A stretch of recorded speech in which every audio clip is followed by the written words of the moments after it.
Cook good and look good.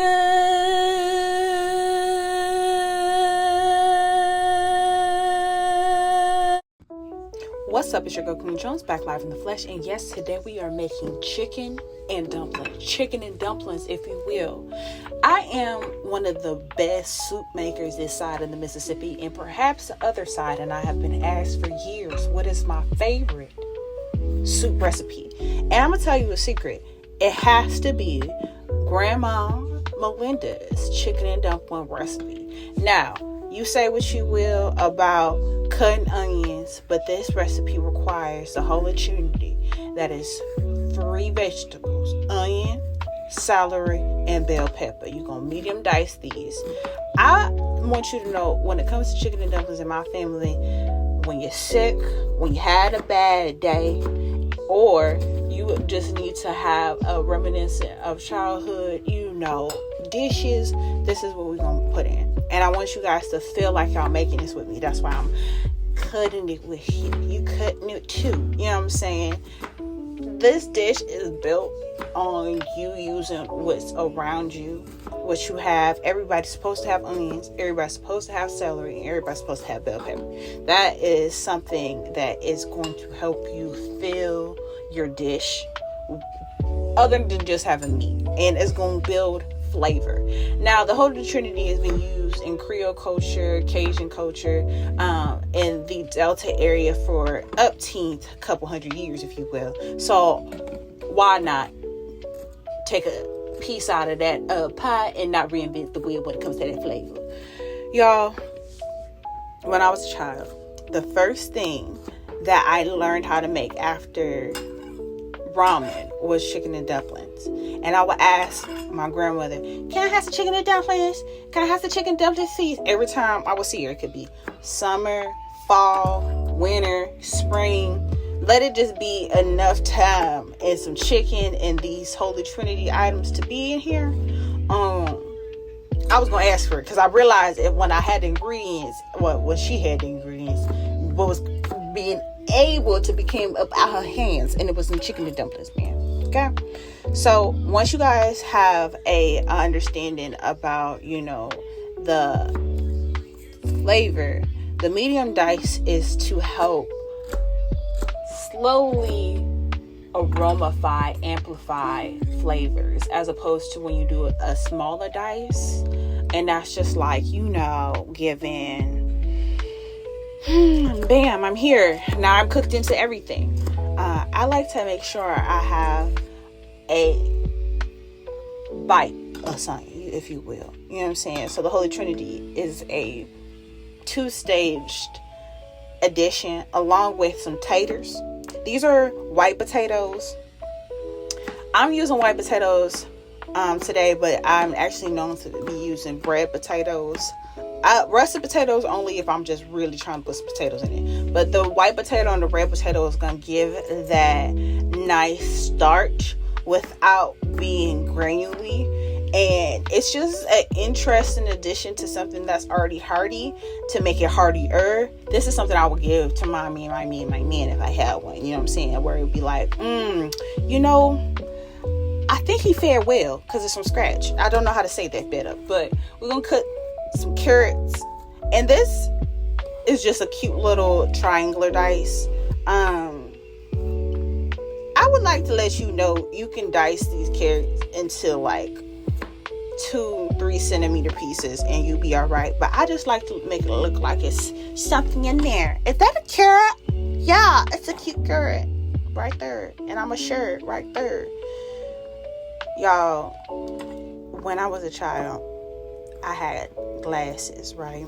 And I used to eat so many carrots and mangoes and anything with beta carotene in there to revive my sight. Did it work? Or did I grow out my prescription? I don't know. But alchemy is real. Food is medicine. So this is carrots, but this is peas. And I have a thing in my family where nobody like no peas. Frozen peas are despised the most. Canned peas, don't you even talk about it. But the fresh peas I can sneak in every so often. It's just a nuance of bourgeoisie in my household when it comes to my family. They sisters don't care for them, it's a very good addition, if you will. But I pretty much cook them into the lovely chicken and dumplings anyway, so they barely can taste it. Now garlic, y'all. I can taste it, by the way. I can taste peas. But garlic. I'm appeased by the place. But garlic. Y'all, I like to have so much garlic in my food that if a vampire came to me right now, it's like, I want to eat you. I'm going to suck your blood out. I said, good luck trying. I'm surprised your eyes didn't burn out. Come over here. Because I am 100% touched by the garlic. This is a whole bulb's worth of garlic. I just don't believe in garlic. So I feel like if you really wanted to put like 4 tablespoons of garlic in there, you could, but just use the fresh garlic. You know what I'm saying? Take some time, watch a movie, watch a show, and cut your garlic down. Make a garlic paste if you really don't want to just take time to cut no garlic down for this. But I like to have a minced garlic than a paste garlic, because it will really allow, again, that aroma to be dissipated into the chicken and dumplings in a different way. When you make a garlic paste, it just be like, bam, I'm smooth up in here. I want it to be like, bam, I'm in here, ho. Turn me up. I'm on garlic. I want to be in this stuff. You know what I'm saying? I want you to know what's in here. And it will help that chicken broth be nuanced. So speaking of that chicken broth, so let me tell you something. When it comes to me, I'm going to get a big old rotisserie chicken style chicken, or a roaster chicken. And I'm going to make sure that's that 2-3 pounder, because I want a lot of meat. Like they like to eat around here. And as you can see, that Holy Trinity, that garlic is getting put in there, but half of it, the garlic, all of it got in there, but half of the Holy Trinity, because we're going to put it in there later on to smooth over more of a bite into the chicken and dumplings. So when it comes to these seasonings, it's all going to be leaked down. This is a homemade lemon pepper. And when it comes to homemade stuff, I cook good and look good all on the low. And yes, I have the recipe. Stay tuned. There will be some real soon. But all the seasonings will be linked in below. For me to go and talk about these seasonings will just have you in a shamble. But the biggest thing you need to know, when you are making chicken and dumplings, you do not want to over salt the broth, because that's going to throw everything off. And I traditionally don't put Sazon in my chicken and dumplings. But I'm trying to get rid of these Sazon packets. So when you saw that, just know that like you can use more bouillon, cube paste, whatever you like. Just you need that umami bump. So yeah, I'm just trying to get rid of what I have in my cabinet. I did something for my daddy's birthday. We made Puerto Rican food, and you cannot not have Sazon. So I used Luisa's? Possibly. But I did that. I got a packet from my local Hispanic store. That's just what I got. But with my attitude. Y'all, this is my homemade bouillon. So with that homemade bouillon, you can put 2-3 tablespoons and do exactly what the Sazon did. I just am using everything I have in my cabinet, my pantry, my refrigerator. All right, so this lovely thyme is something that I like to add fresh up in there, okay? Because the sprigs allow it to just be amplified in that herbatry that chicken needs, along with the bay leaves, okay? Yes, 4 bay leaves, because there's more bay leaves around here. This water quantity is about 8 quarts plus 6 cups of water. You do the math. Put that lid on there and you're going to cook. Now you're going to pull that bird at 1 hour and 45 minutes. And it's going to tell you that it's done, because that little binky thing, that little thermometer that they put into the poultry, going to pop out. Cool it. Then you're going to go ahead and add your other part of that Holy Trinity to that broth. Biggest thing about chicken and dumplings is the dumpling. You must create the dough at an equal ratio, enough for it not to be dry and crumbly, but also for it not to be too chewy. So what that is 4 cups of flour to 8 eggs. Now that's gonna get you the right dough every time. I promise you, if there's an issue, you hit me up indubiously. at QUEEMIEJONES, and we'll talk it through together. Because some people get scared of this dough, and it ain't no need to be scared of no dough. We get to the dough around here, okay? So just make the dough what you need to succeed by following this recipe, okay? 8 eggs to 4 cups of flour. 4 cups of flour to 8 eggs. That's it.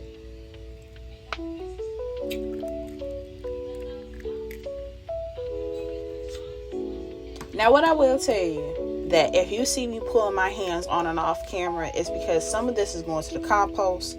Some of this is going to get froze to be used for kitchen scraps. Obviously, the eggs are going to the compost, and any of the extra pieces are going to go to chicken scraps. Or Lord help me, I'm going to go ahead and go to our lovely bouillon scraps or our broth scraps for later recipes, okay? And if it looks so bad and loaded, it goes to the compost. So any vegetable scraps goes to the freezer. That is purdy. All the bones go to the freezer. All right. Now you see me using this folks. Okay. Yeah, I said folks. Okay. You want to start with the folk, then start kneading. That's what you need to do.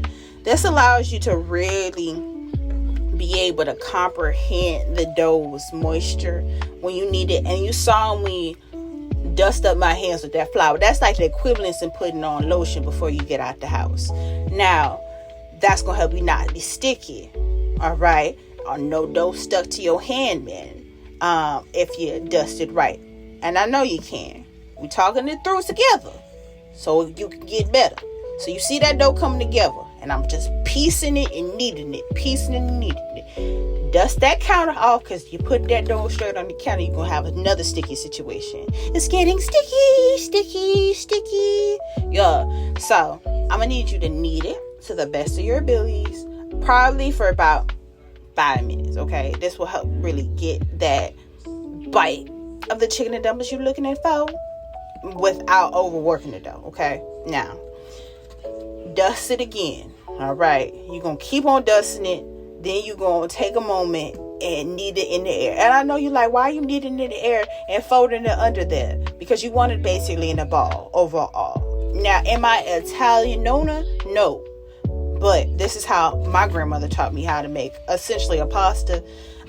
You can let that thing rest, but we get hungry around here, so we're going to use that dough cutter and we're going to immediately start rolling it out.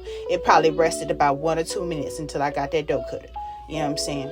So all we're doing right now is kneading it again, allowing it to be prepared to be rolled. Now I got a French rolling pin because I be tired of them rolling pins that be traditional, and I got to use that crank of my wrist, and then I hope that I don't warp the handle. None of that. I don't have to worry about that when I pull out that Frenchie. Frenchie gonna get you right every time. Frenchie allow you to be prepared. You dust Frenchie off with that flour, just like we talked about everywhere else on our surfaces, on our hands, and we're gonna roll it out, man. Now, can you use your grandmama's roller? Can you use a glass? Can you use a can? Yes. Make sure they all clean and make sure they strong. Because you put that little strength in our glass, you're going to be having something else in your chicken and dumplings. That's what I said. All right. I know from experience, never just from stores. We dusting it again. And what we are really trying to do is make sure it's probably about 1 centimeter to 1.5 centimeters thick. All right. Before we truly start cutting out the squares and rectangles. This is like the fun part, because you can really be technical. Again, we get hungry around with these parts, so my technicalities would be, heightened if I was making it for certain people. You know what I'm saying? I might be like, oh, I did circles today. You know what I'm saying? Cookie shapes, maybe a dog bone. You know what I'm saying? You can do some fun stuff with the dough because it's dough. But just know, at this point in the game, we be hungry again around here. So we just trying to get this dough rolled and ready until it could be what's called cut down. Okay. So we go strip it. You can use a dough cutter, a pizza cutter, a knife. But I'm just using what I got right in my hand because I'm not getting no more dirty dishes. That's not what it is for. I'll wash these dishes after these videos. Okay. So Once we get it into the strips, now we're gonna make these rectangles and square shapes, and then sometimes you'll have like a triangle just because of the roundation of stuff. Yes, I realized I was running out of space, so I got myself some movement around my counter space to be able to cut more. And we just gonna drop this in this lovely broth that we made with that roaster chicken and all the lovely seasonings and collagen. You are going to cook these dumplings until they're a little past al dente, and that's for about an hour, maybe 45 minutes, depending on what temperature, medium high, really get to it in your kitchen. But stir and don't forget about them. Check on them. Full recipe is down below, y'all.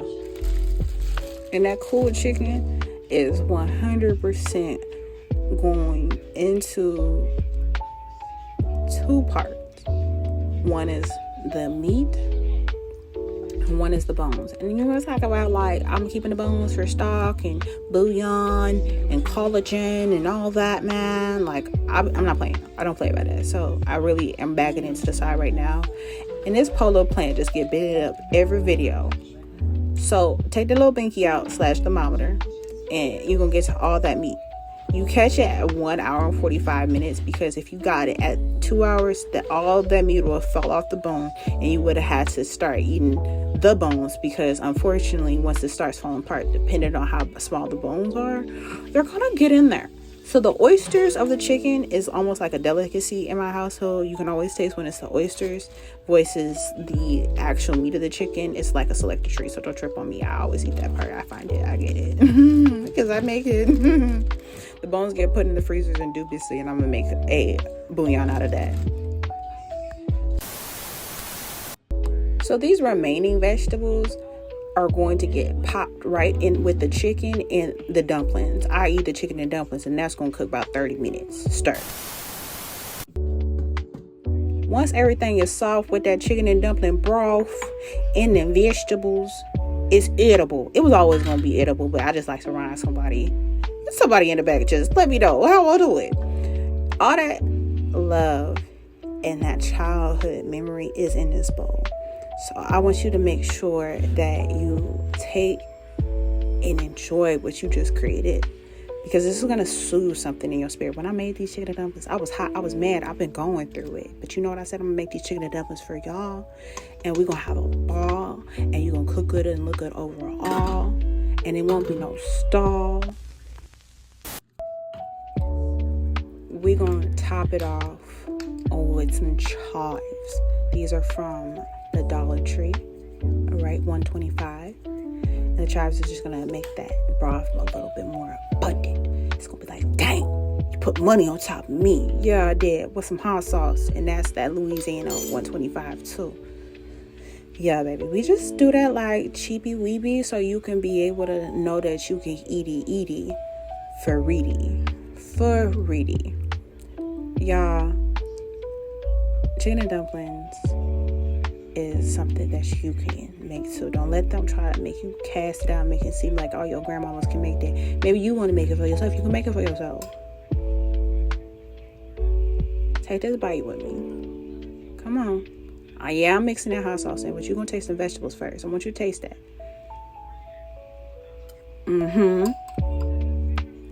Now we're gonna go ahead and find a dumpling with some chicken. Damn, you just gonna eat the chicken, girl? Eat a dumpling with y'all. I'm just greedy, y'all. I'm just greedy. I wanted to eat all the meats and stuff. I'm extra. Get a dumpling. All right. You got your dumpling. Eat it. And celebrate yourself. It's your girl, Queen Jones, back alive in the flesh. And yes, this was the chicken and dumpling video for you and your mama and your sister and you. That's how we do chicken and dumplings for you. Bye.